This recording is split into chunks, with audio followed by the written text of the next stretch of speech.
I think it's important that every practice in the first 24 hours of receiving a lead be very diligent in treating that lead as top priority.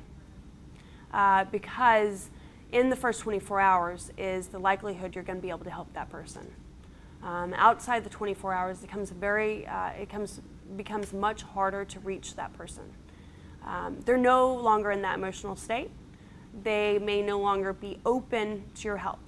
And so it's our job to make sure that we connect with them when they have reached out to us.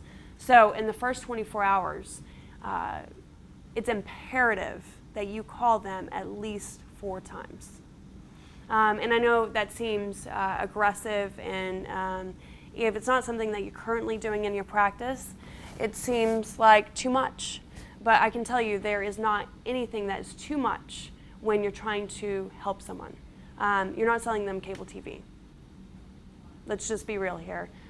We're not trying to upgrade their tanning membership or sell them a subscription to a magazine they'll never read and will sit on the coffee table. We're trying to change their life, and we're trying to help them. And the only way we're going to be able to help them is if we reach out to them, and we do so with urgency. And so in the first 24 hours, if it's not important to you, then don't call them 4 times. But if it's important to you, then you need to show them the urgency and that you feel it's important. Because if you feel it's important, they'll be reminded it's important. We don't want to alienate them from us, and we don't want to be rude. But we do want to leave a voicemail, and I would suggest leaving the mystery message. And then we want them to see that we called 3 other times to follow up because we hadn't heard back from them. And they will see that. They'll see that, and that'll heighten the sense of urgency.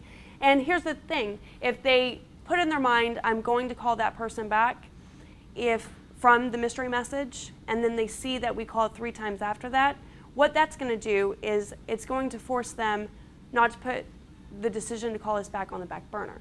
It's not that they've decided not to call us back. They're going to call us back, but maybe they're going to do it tomorrow. They have a lot going on right then. They'll do it tomorrow. If you call 4 times, they're going to say, well, maybe I need to do it now. Let me just stop right now and call them back.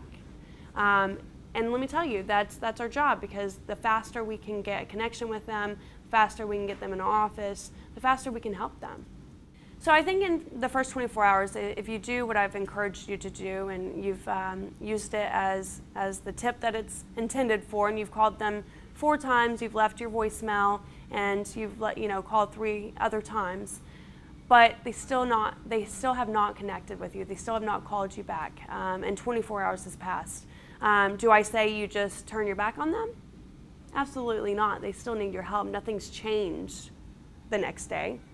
It just becomes very much harder to reach them, because it's not front and center for them any longer after the 24 hours.